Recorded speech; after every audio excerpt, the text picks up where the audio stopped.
ஆம். அன்பு வணக்கம் நேர்களுக்கு. இன்றொரு ஒரு சகோதரி நகுலா சிவநாதன் அவர்கள் குடும்பம் கோலயம் நிகழ்வில் 1000வது வாரங்களை தொட்டு சிறப்பு சிறப்பு நேர்காணல் மூலமாக சந்திப்பதில் மிகவும் மகிழ்ச்சி அடைகின்றேன். வணக்கம் நகுலா சிவநாதன் வணக்கம் அவர்கள். வஜிதா முகமது அவர்களே. வணக்கம் வஜிதா, இனிய புத்தாண்டு வாழ்த்துக்கள். உங்களுக்கும் உரித்தாகட்டும். நன்றி. ஒரு சிறப்பான நேர்காணல் மூலமாக உங்களை சந்திப்பதில் மிகவும் மகிழ்ச்சி அடைகின்றேன்.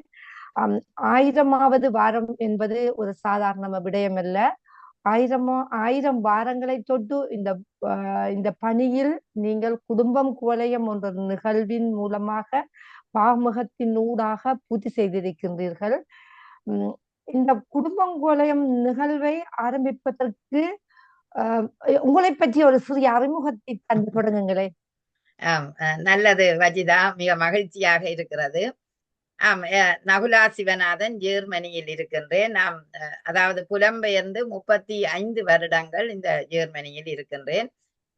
நான் ஒரு ஆசிரியராக தாயகத்தில் 1 வருடம், இங்கு 34 வருடம் ஆசிரியராக கடமையாற்றி கொண்டிருக்கிறேன். ஆம், நான் தாயகத்தில் சிறுபட்டியை பிறப்பிடமாக கொண்ட நான். என்னுடைய புகுந்த இடம் தாவடி. நான் திருமணமாகி 2 பிள்ளைகளுடன் ஜெர்மனியில் வசிக்கிறேன். நான் உங்களை பற்றி நீண்ட காலமாக பாமுகத்தின் ஊடாக அறிந்திருக்கின்றேன். ஒரு திறமையான ஆய்வுகள் செய்யக்கூடிய, கவிதை மூலம் பல பக்க துறைகளிலும் ஆய்வு செய்யக்கூடிய ஒரு சகோதரியாக இருக்கின்றீர்கள். 13 நூல்களை வெளியீடு செய்திருக்கின்றீர்கள் என்பதையும் அறிந்திருக்கின்றேன். இந்த குடும்பம் குவலயம் என்னும் நிகழ்வை உங்களுக்கு எப்படி ஆரம்பிக்க வேண்டும் என்ற ஒரு ஒரு சிந்தனை ஏற்பட்டது? கடந்த 30 வருடங்களாக லண்டன் தமிழ் வானொலி என்று ஆரம்பத்தில் வந்தது. பின்னர் பாமுகமாக பரிணாமம் பெற்றிருக்கின்ற லண்டன் தமிழ் வானொலி பாமுகத்தில நான் இணைந்து 30 வருடங்கள். முதலில் நான் இந்த நாட்டுக்கு வந்து கேட்ட முதல் வானொலியாக சன்ரைஸ் வானொலியை கேட்டிருந்தேன். திரு நடாமோகன் அவர்களுடைய காந்த குரலில் அவருடைய 1 மணி நேர சமூக பலகணி உங்கள் பகுதி என்ற ஒரு பகுதியை இரவு 8 மணிக்கு பின்னர் கேட்கக்கூடிய வாய்ப்பு வந்தது. அதில் அதாவது ஒரு டோக் ஷோ மாதிரி பல நாடுகளில் இருந்து ஒரு தலைப்பினோடாக பேசுவார்கள். அந்த நிகழ்ச்சி எனக்கு பிடித்து கொண்டது. அதுபோல நானும் ஒரு நிகழ்ச்சி செய்ய வேண்டும் என்ற ஒரு ஆவலித்தான் 2005 ஜனவரி மாதம் 19ஆம் தேதி இந்த குடும்பம் குவலயம் என்ற நிகழ்ச்சியை ஆரம்பித்தேன். சிறப்பாக அதனூடாக இருக்கு. சொல்லுங்க. ஆரம்பித்துக் கொள்ளுங்கள். அதனூடாக எனக்கு அந்த கூடுதலாக சமூக பிரச்சனைகள், பிள்ளைகளின் வளர்ப்பு முறை, கல்வி முறை, குடும்பத்தில் உள்ள பிரச்சனை, இவற்றை ஆய்வு செய்ய வேணும் என்ற ஒரு ஆவல் எனக்கு ஏற்பட்டது. காரணம், நாங்கள் இங்கு வந்து வாழ்ந்த சூழல்ல நிறைய பிரச்சனைகளாக இருந்தது குழந்தை வளர்ப்பு எங்களுக்கு. ஏனென்றால் இரு கலாச்சார சூழலுக்கு வளர்க்கக்கூடிய நிலையில நாங்கள் நாங்கள் அப்ப இங்கு வந்து பிறந்த பிள்ளைகளை பார்க்கும்போது அந்த குழந்தைகளை நல்ல வழியில வித்தியாசமான ஒரு வளர்ப்பு முறையில வளர்த்தால் நன்றாக இருக்குமே என்ற ஒரு எண்ண தோற்றத்தில அந்த குழந்தைகளை பற்றின ஒரு ஆய்வு செய்ய வேணும் என்ற ஒரு எண்ணம் எனக்கு தெரியவில்லை. எங்களோட பிள்ளைகளை வளர்த்ததுல கண்ட நிலையும் மற்ற நான் படிப்பிக்கிற மாணவர்களிடம் காணப்படுற குறை நிறைகளையும் வைத்து நல்ல ஒரு விழிப்புணர்வான விடயங்களை பேசலாம் என்றுதான் இந்த நிகழ்வினூடாக நகர்த்தி செல்லுகிறேன். பாமுகத்தில் இந்த நிகழ்வு ஒவ்வொரு புதன்கிழமையும் நடைபெற்றுக் கொண்டிருக்கின்றது. நானும் எனக்கு நேரம் கிடைக்கும் போது வந்து கலந்து கொண்டிருக்கின்றேன். அதிகமாக உங்கள் தலைப்பு மிகவும் சிறப்பான ஒரு தலைப்பாக இருக்கின்றது. அந்த தலைப்புகளில் உளவியல் சம்பந்தமாகவும் இளையவர்களையும் பெரியவர்களையும் அந்த வளர்ந்து வரும் பெற்றோர்களையும் இணைத்து செல்வதன் காரணம் என்ன? அதாவது ஒரு காலத்துல நாங்கள் இப்ப 30 வருஷம் வளர்த்த பிள்ளை வளர்ப்பும் இன்று வளர்க்கிற வளர்ப்பிலும் மாற்றங்கள் இருக்கின்றது. ஏனென்றா நவீன தொழில்நுட்ப உபகரணங்களோட வாழ்ந்து கொண்டிருக்கிறோம். ஒரு இலத்திரனியல் ஊடகங்கள் அறிவிச்சூழல்ல இருக்கிறோம். அப்ப குழந்தைகளின் வாழ்க்கை முறை டிஃபரெண்ட், அதாவது வேறுபட்டு இருக்கிறது. முதல் நாங்கள் வளர்க்க எங்களுக்கு தாயகத்தின் வளர்ப்பு முறை மட்டும்தான் தெரிந்தது, இங்குள்ள வளர்ப்பு முறை தெரியவில்லை. இப்பொழுது பார்க்க வித்தியாசமாக இருக்கேக்க அந்த குழந்தைகளுக்கு ஏற்ற மாதிரி சுதந்திரமாகவும் கட்டுப்பாடுகளையும் குறைத்து அவர்களை வளர்த்தால் எதிர்காலத்தில் நல்ல ஒரு பிரஜைகளாக உருவாக்கலாம் என்ற ஒரு நிலையில தான் எனக்கு இந்த உளவியல் ரீதியான ஒரு ஆய்வு தென்பட்டது.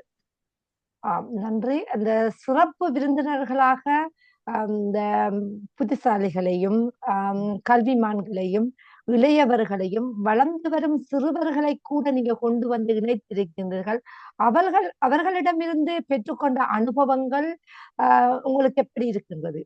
அதாவது ஒவ்வொரு காலச்சூழலும் ஒவ்வொரு 10 வருஷமோ அல்லது 5 வருடங்களை எடுத்தோம்னா, அந்த காலச்சூழல்ல மாற்றங்கள் நிறைய இருக்குது. இப்ப எங்கள விட இன்று தொழில்நுட்பத்தை கையில் எடுத்துக் கொண்டவர்கள் இங்கு பிறந்து வளர்ந்த இளம் சந்ததி. அப்ப அவர்களிடம் இருந்து புதிய தகவல்களை பெறக்கூடியதாக இருந்தது. அதாவது பன்மொழி விருத்தியில் இருக்கிற சிறார்களிடமோ, இளையவர்களிடமோ வித்தியாசமான தெறிப்புள்ள கருத்துக்கள் வருகின்றன.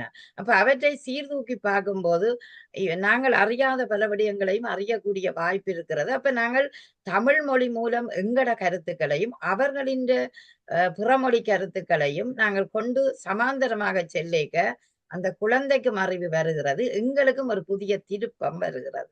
அதனால்தான் இளையவர்களையும் என்னுடன் இப்போதும் இணைத்துக் கொண்டு இருக்கிறேன். சிறப்பாக இருக்கின்றது. 1000 என்பது ஒரு சாதாரணமான விடயம் அல்ல. 1000 வாரங்கள் என்று சொல்லும் பொழுது நீண்ட கால பயணத்தின் ஒரு முற்றுப்புள்ளியாக இருக்கின்றது. அது ஆரம்ப காலத்தில் செய்ததற்கும் நீங்க 1000 தொட்டிருக்கின்ற போதும் உங்கள் அனுபவம் உங்களுக்கு எப்படி இருக்கின்றது? ஆரம்பத்தில நாங்கள் ஒரு விடயத்தை எடுத்தாலும் அதை நீண்ட நேரம் எங்களுக்கு அதை ஆய்வு செய்யக்கூடிய வாய்ப்புகள் குறைவாக இருந்தது. அதாவது தேடல்கள், வாய்ப்புகள் குறைவாக இருந்தது. ஆனா தொழில்நுட்பத்தை நாங்கள் கையில் எடுக்கும்போது, அது பரந்து விரிந்த பகுதிக்கூடாக செல்கிறோம் என்ற ஒரு நிலையில் பார்க்க பல அறிஞர்களுடைய கருத்துக்கள், பலருடைய நல்ல அனுபவங்கள், இவற்றையும் பார்க்கும்போது, நாங்கள் இப்ப வளர்க்கிற வளர்ப்பும் அல்லது நாங்கள் செய்கிற செயற்பாடுக்கும் அவர்களுடைய அனுபவங்களையும் பார்க்க எங்களுக்கு இன்னும் நிறைய பேசக்கூடியதாக இருக்கிறது. நிறைய ஆய்வு செய்து ஒரு தேடல்ல இப்ப இருக்கிற மாதிரி இருக்கிறது. ஆகவேதான் எங்களுக்கு ஒரு விரிந்த பரப்பு எங்களுக்குள்ள இப்ப இருக்கிற போல் தெரிகிறது. அதனால இன்னும் நிறைய தேடல்கள் எங்களுக்குள்ள உருவாக வேண்டும் என்று நினைத்துக் கொள்ளுகிறேன். நன்றி. அந்த 1000 ஆரம்பத்தில் இந்த பாமுகத்தில் 1லிருந்து இப்ப 1000 தொட்டபோது, பொன்மாலை பொழுது என்ற ஒன்றை நீங்கள் இந்த செய்வதாக 11ஆம் தேதி செய்ய இருக்கின்றீர்கள். அப்பொழுது உங்களோட மனக்கிடக்கை எவ்வாறு இருக்கின்றது? அதிபர் அவர்களை இணைத்து பாமுக உறவுகள் நேர்களை இணைத்து நீங்கள் செய்யும் போது உங்கள் மனக்கிடக்கை எந்த அளவுக்கு மகிழ்ச்சியில் இருக்கின்றது? அந்த காலச்சுவட்டை நான் திருப்பி பார்க்கிறேன். 1000 வந்து விட்டதா? எனக்கே அதிசயமாக இருக்கின்றது. காரணம் ஒவ்வொரு மனிதனும் ஒரு முயற்சியின் அறுவடைகளை ஒரு ஒரு குறிப்பிட்ட மைல்கல்லை அடைந்த பின்னர் திரும்பி பார்க்கும் பொழுதுதான் தெரிகிறது. ஆக 1000 உண்டு. ஆனால் பெருமைப்படுகிறேன், மகிழ்ச்சி அடைகிறேன். காரணம் அதாவது விடாமுயற்சி இவ்வளவு தூரம் ஒரு இலக்க நோக்கி பயணித்துக் கொண்டிருக்கிறதே என்று நினைக்கும் போது ஒருவித மகிழ்ச்சி இருக்கிறதாம். இந்த இடத்துல நான் அதிபர் நடாமோகன் அவர்களுக்கு நன்றி சொல்ல வேண்டும். ஏனென்றால் அவர் இப்படி ஒரு தளத்தை தந்து எங்களை ஒரு தொகுப்பாளராக விட்டு இதனூடாக பயணிக்க சொல்லி ஒரு உந்து சக்தியை தந்ததை நினைத்து பார்க்கல அவையெல்லாம் வீண் போகவில்லை. இன்னும் நெல்லுக்கு இறைத்த நீர் போல இன்னும் அது கசிந்து கொண்டுதான் இருக்கிறது போல எனக்கு தோன்றுகிறது. ஆகவே மகிழ்ச்சி அடைகிறேன் வஜிதா. 1000 என்பது சாதாரணம் இல்ல. கிட்டத்தட்ட 20 வருடங்கள் இதற்காக உழைத்திருக்கிறோம் என்ற உடனே நினைத்து பார்க்க அது ஒரு பெரிய விருட்சமாகத்தான் எனக்குள்ள தோன்றுகிறது. நீங்கள் ஒரு கெட்டிக்கார பெண்மணி என்பதை நான் அறிந்திருக்கின்றேன். நன்றியாக இருப்பதிலும் பெருமைப்படுகின்றேன். அடுத்தது என்னோட சொன்னால் இந்த நிகழ்வை நடத்தும் பொழுது நடத்தி முடிந்ததுக்கு பிறகு சந்தோஷம் மட்டுமல்ல, உங்களுக்கு வேதனைகள், அடுத்தது மற்றவர்கள் அந்த மூக்கு நுழைவுகள் அப்படியான கசப்பான அனுபவங்களும் கிடைத்திருக்கின்றதா? இல்லது அந்த நிகழ்ச்சியிலே திருப்தி அடைந்திருக்கிறீர்களா? திருப்தி அடையாமல் இருந்திருக்கிறீர்களா? இல்ல, உண்மையிலேயே ஒரு வெற்றியை அடைவதற்கு எத்தனையோ அவமானங்களை தாங்க வேண்டும், எத்தனையோ தோல்விகளை தாங்க வேண்டும் என்பது தெரிந்த ஒன்றுதான். சில நேரம் என்னுடைய நிகழ்ச்சியை நான் ஏதோ ஒரு சந்தோஷமான மனநிலையில வந்து நடத்தலாம் என்று நினைச்சால் நிறைய தடைகளும் அதுக்குள்ள வரும். அதாவது பலருடைய கருத்து முரண்பாடுகளாக இருக்கும். அது ஒரு எதிர்கருத்துகளாக இருக்கும். அப்ப நான் இப்படித்தான் வரும் என்று நினைத்தால் அதற்கு முட்டுக்கட்டையாக வார கருத்துக்களும் இருக்குது. அவற்றையெல்லாம் ஏற்றுக்கொண்டு அவற்றையெல்லாம் அந்த தடக்கற்களை எல்லாம் படிக்கற்களாக ஆக்கிக்கொண்டு மீண்டும் அடுத்த முறை மீண்டும் தொடங்கும் மிடுக்கு மாதிரி பயணிக்கிறேன். அதாவது சில நேரம் அதை சீர்தூக்கி பார்த்தால், அதாவது நிகழ்ச்சி முடிந்த பின்னர் அடையே இப்படியா என்று சீர்தூக்கி பார்க்கும்போது இதுவும் கடந்து போகும் என்று நினைத்துக் கொள்வது வழக்கம். சிறப்பாக இருக்கின்றது நஹ்லா. உண்மையிலே நன்றி. எனது மன நிறைவான வாழ்த்துக்களை உங்களுக்கு தெரிவித்துக் கொள்கின்றேன். ஒரு குடும்ப நன்றி. பெண்ணாக, ஒரு ஒரு ஒரு பெற்றோராக, அடுத்தது ஆசிரியராக, பல பக்க துறைகளிலும் உங்கள் திறமைகளை நான் பார்த்திருக்கின்றேன். அனுபவித்திருக்கின்றேன். உண்மையிலே உங்கள் இந்த நிகழ்வு மட்டுமல்ல, பல பக்க துறைகளும் விதிய வேண்டும் என்பது மட்டுமில்லாமல், இந்த அம் இந்த நிகழ்வில் என்னால் கலந்து கொள்ள முடியாவிட்டாலும் எனது மனநிறைவான வாழ்த்துக்கள் உங்களுக்கும் இருக்கின்றது. இந்த பாமுகத்துக்கு நன்றியை கூறிக்கொண்டு விடைபெறுகின்றேன். நன்றி, வணக்கம்.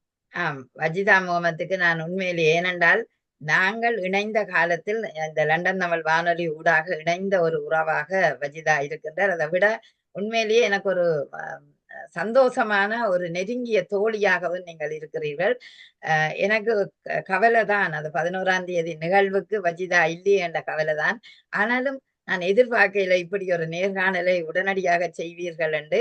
அந்த குறையை விடக்கூடாது. நானும் அதற்குள் கலந்து கொண்டிருக்கிறேன் என்பதற்காக வஜிதா அவர்கள் இணைந்து என்னை நேர்காணல் கண்டது இன்னொரு பக்கம் மகிழ்ச்சி. அதாவது நட்புகளுக்கிடையே 1000 எண்ணங்கள், 1000 மகிழ்ச்சிகள் உருவாகலாம். அந்த வகையிலேயே என்னுடைய இதயத்து நன்றியை உங்களுக்கு தெரிவித்துக் கொள்ளுகிறேன். நீங்கள் எப்போதும் இந்த இதய அன்போட என்னோட இருக்க வேண்டும் என்றதை நான் கேட்டுக்கொள்ளுகிறேன். நேரம் வாராது. எத்தனையோ கஷ்டங்களுக்கு மத்தியில நீங்கள் இருக்கக்கூடிய நிலை இருக்கிறது. அப்படி இருந்தும் என்னை ஒரு நேர்காணலுக்கு அழைத்து மிகச் சிறப்பான ஒரு குறுகிய நேர பரப்பில இந்த நேர்காணலை செய்ததும் எனக்கு மகிழ்ச்சியாக இருக்கிறது.